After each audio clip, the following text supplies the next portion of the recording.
Ele é economista, conhece o Rio de Janeiro e o Brasil e o mundo como poucos, é um estudioso dos exemplos que acontecem por aí e agora quer o desafio de, como pré-candidato a deputado federal, poder, na atividade pública, contribuir também, já que tem um instituto de pesquisa e trabalha na iniciativa privada já faz um tempo. Ele tem experiência também na área pública e sabe como é que funciona. Eu estou falando de Manuel Tedin, economista, o nosso entrevistado de hoje. Aqui eu já vou começar com um desafio. O Rio de Janeiro dá para sair desse buraco que está, Tedin, um buraco que a cada semana, a cada dia, só nos apresenta notícias piores e não boas notícias. Obrigado por aceitar o nosso convite para essa conversa. Obrigado por me convidar. O Rio de Janeiro tem jeito, mas não é um jeito fácil e não vai resolver no curtíssimo prazo. É preciso olhar para o Rio de Janeiro com racionalidade, acabar com privilégios, procurar reestruturar esse Estado, particularmente as estruturas de governo, para resolver. A gente tem um problema gravíssimo no Rio de Janeiro, que é o orçamento do governo do Estado. Ele está totalmente ocupado, ele está estrangulado por despesas de pessoal e da Previdência. Claro, o Rio de Janeiro passa por uma crise que tem a ver com a recessão nacional, que foi agravada aqui por questões políticas e por questões específicas de um setor importante para o Estado, que é o setor petróleo. Mas se você olhar para as despesas de governo, mesmo com a queda da arrecadação e com a baixa do preço do petróleo, que é significativo para a estrutura do Estado, a Previdência e o funcionalismo é 90% do déficit público. Ou seja, se não resolver a Previdência e não reestruturar o Estado, racionalizando o uso das pessoas no lugar certo, nada vai resolver. É preciso, evidentemente, aumentar a eficiência, aumentar a capacidade do Estado fazer coisas gastando menos, racionalizar despesas, desperdícios, isso tudo é fundamental. Mas se não olhar para a Previdência, não olhar para a Folha, vai ser em 2021, 2022, a Folha vai ocupar quase que todo o orçamento do Estado. Ou seja, o Fluminense vai pagar seus impostos estaduais só para sustentar o funcionalismo. Claro, tem policiais, tem médicos, tem professores que são importantes, mas se há de convir que é preciso poder investir e tocar a máquina. Tedin, embora você já tenha trabalhado na atividade pública, na coisa pública, você resiste a muitos convites, né? E você resistiu a uma candidatura até hoje. É verdade. Porque na sua maturidade, né, intelectual, maturidade de capacidade de produção, você está pronto para qualquer desafio, você abraçou esse... Você acha que como deputado federal você vai poder fazer muita coisa pelo Rio, vai poder estar satisfeito com o que está fazendo e com os resultados que você possa ter? O serviço público é sempre um desafio e apresenta barreiras a conseguir fazer coisas muito grandes. A chance de você ficar frustrado não é pequena. Agora, eu estou há 20 anos fazendo análise, diagnóstico e proposição de política pública. Depois de 20 anos, eu achei que estava na hora de eu participar de uma maneira mais efetiva, mais próxima ao centro do poder, onde se toma decisão. E, infelizmente, o desequilíbrio fiscal do Brasil concentra muito recursos na federação. Então Brasília financia muita coisa, tem a capacidade de interferir muito fortemente na vida do fluminense. As pessoas acham que o deputado só está ali para fazer propostas de projeto de lei, ou seja, tentar aprovar suas próprias leis. É muito mais do que isso. É apoiar as boas leis de alguns colegas, são poucas, infelizmente, mas há muita proposição de qualidade. Você tem um trabalho importantíssimo de olhar para o orçamento do governo federal e influir onde ele vai gastar, onde ele vai dar o peso da despesa. Hoje o Congresso é muito leniente com isso, apresenta lá, quase não tem briga, eles vão lá e carimbam o que o Executivo propõe. Isso tem que mudar, você tem que, um dos papéis do legislador é aprovar o orçamento e fazer com que esse orçamento seja a favor do povo, que seja aplicado para aumentar o bem-estar da população. E ainda tem a fiscalização, obviamente, para saber se o governo central está aplicando bem o dinheiro e está trabalhando de forma correta. E tem uma coisa aí que ninguém acha que é possível, mas que é importantíssimo: a capacidade de influir nos ministérios a implantação de políticas públicas de qualidade. Era sobre isso que eu queria falar. Nem todo mundo sabe, porque não tem a proximidade que eu tenho de você, por exemplo, do seu dia a dia. As cabeças coroadas da economia na política desde há muito tempo são pessoas com as quais você conversa com regularidade. Isso. Alguns dos políticos que têm um grande poder de decisão no executivo são pessoas com as quais você se encontra com regularidade também. A partir dessas conversas, o que o cara que vai votar em você pode esperar de você já quando você assumir dia 1º de janeiro, botou o gabinete, assessorias, a primeira coisa que eu vou buscar influenciar é essa? Olha, na estrutura de redesenho do Estado, diminuir privilégios e aplicar dinheiro público em favor do cidadão. Então, é parar de gastar a maior parte do orçamento com pessoal, com aposentadoria, com despesas irracionais, investimentos irracionais, subsidiar grandes empresas e mudar esse desenho para que recurso público seja gasto a favor do cidadão, para diminuir, aumentar bem-estar, diminuir pobreza e desigualdade e criar um ambiente de trabalho, de negócio, que gere emprego e gere mais trabalho. Chegando lá, você tem todo esse desafio, né?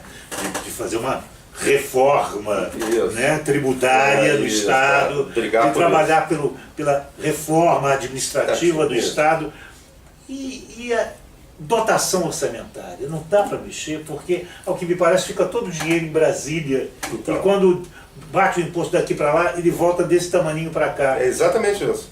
É por isso que Brasília é tão importante. Você precisa renegociar o Pacto Federativo.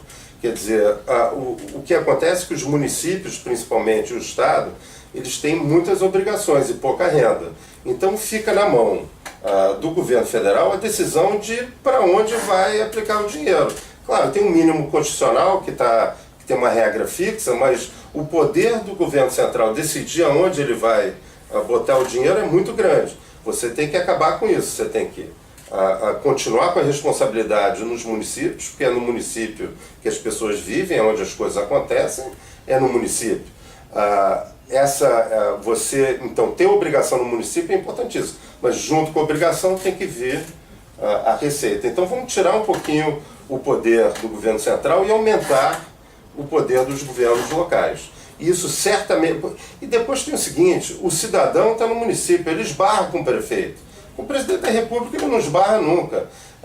Ele não esbarra com o deputado federal, ele esbarra mesmo com o vereador e com o prefeito. Ele pode cobrar, pode exigir que o governo atenda às suas reais necessidades. Acho que a gente pode desvendar aqui, dentro dessa conversa, que é explicativa para quem vai votar. E você vote, por favor, nessa eleição, não se abstenha de forma alguma. O que faz um deputado federal? Além do que você já falou aqui, quais são as atribuições do deputado federal? Que nem toda a gente sabe, então, né? A atribuição específica, mais limitada, digamos, o que está na Constituição, o deputado federal tem que propor e votar leis que tenham um impacto sobre a federação. Claro, o deputado do Rio de Janeiro deve fazer isso pensando no Estado do Rio de Janeiro, pensando no povo da sua base. Então, a obrigação principal é propor e votar leis que contribuam para o desenvolvimento do Estado do Rio de Janeiro e para a melhoria do bem-estar da sua população. Mas também tem que olhar o orçamento. Os deputados têm obrigação, eles que aprovam o orçamento proposto pelo governo federal. Então, o deputado tem que olhar para as questões do Rio de Janeiro, saber fazer um diagnóstico, estudar, saber o que o Rio de Janeiro precisa e tentar influir para que o orçamento federal atenda às reais necessidades do Rio de Janeiro. Quem está te ouvindo agora quer saber, que é uma apresentação agora, porque eu te cobri de perguntas agora. Fale para quem está te ouvindo aqui quem é Manuel Tedin e por que você quer ser deputado federal. Eu sou um economista, trabalho há 20 anos em política pública, Eu, depois de tanto tempo analisando a situação socioeconômica do Brasil e do Rio de Janeiro, chegou a hora de fazer uma diferença maior, de poder, de fato, tentar influenciar a implantação dessas propostas que eu tenho feito há tantos anos. A minha vontade hoje é servir, depois de um momento que eu tenho uma vida estabilizada, que eu não estou indo para ganhar dinheiro, porque a minha vida, eu não quero um emprego em Brasília. Eu quero ir para Brasília para efetivamente colaborar com o desenvolvimento e com a qualidade de vida dos moradores do Rio de Janeiro, do estado do Rio de Janeiro na sua integralidade. Tedinho, petróleo. O que era bênção virou maldição, né? O que era a salvação da lavoura virou uma seca tremenda para nós. Uma política que já era errada, já estava fadada ao insucesso, já com a cobrança do ICMS que é feita não na origem, sim na chegada do produto. No caso do petróleo, que é incomum e prejudica profundamente o Rio de Janeiro. Seja por que for, eu cobro muito da bancada federal e estadual do Rio de Janeiro. Eu acho que ainda não tivemos a ideal e torço para que venham pares para você ser eleito, maravilhosos para você ter com quem contar. Mas como é que se resolve essa questão do petróleo, né? Que deu uma reaquecidinha e está fazendo, mas não se pode contar com ele. A gente está numa política de renovação dos nossos padrões energéticos, né? de combustíveis e consumo. E em segundo lugar, o Rio não se livra, não dá para o Rio viver bem sem depender do petróleo, dessa balança que depende muito mais de muitos fatores que não a produção exatamente do Rio de Janeiro, Tedinho. Olha, sem dúvida nenhuma, o petróleo, maldição acho exagero, porque ainda, quer dizer... Vamos ir nas tintas. Um pouco nas tintas. O erro foi que o governo passado dependeu muito, usou o petróleo, a receita excessiva, do preço excessivo do petróleo, como elemento estrutural para as despesas, particularmente para as despesas de aposentadoria no Rio de Janeiro. Isso foi um crime que fizeram de lesa pátria. Na verdade, o petróleo é um recurso finito, então, portanto, ele deve ser aplicado não em despesas correntes, mas em investimento do Estado. Investimento que vai gerar, aí sim, benefícios e mais renda no futuro. Então esse é um erro crasso que foi cometido. Eu entendo a sedução, porque é uma receita grande, e você está com problema de caixa, você gasta no caixa, está errado. Você tem que, um gestor público tem que ter disciplina e racionalidade. Então esse é então a maldição do petróleo não veio por causa só do petróleo, mas veio por causa da má gestão com os recursos do petróleo. Uma outra coisa de fato, o petróleo é a energia do século XX, não é o futuro. Aliás, tem um ditado na indústria do petróleo que diz que a idade da pedra não acabou por falta de pedra, acabou porque a tecnologia evoluiu e você encontrou outras tecnologias mais eficientes. Isso vai acontecer com o petróleo. Uma outra coisa, você mencionou a questão do ICMS no destino em vez de na origem. Porque no Brasil quase todos os produtos, a regra é que os produtos sejam tributados ou paguem o ICMS na origem.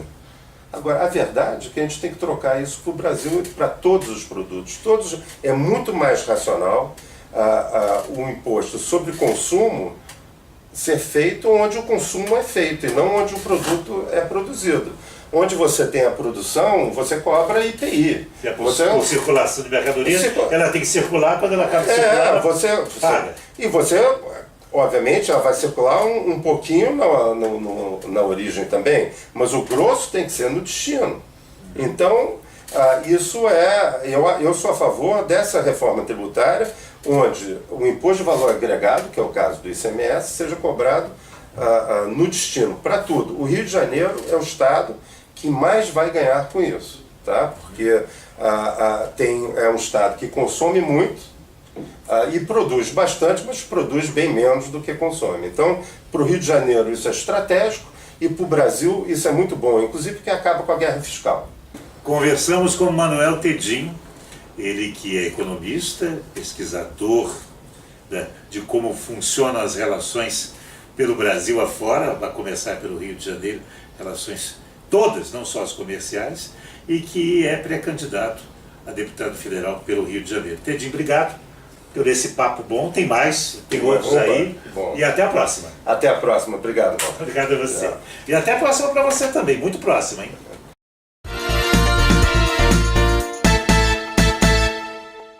Francisco Barbosa.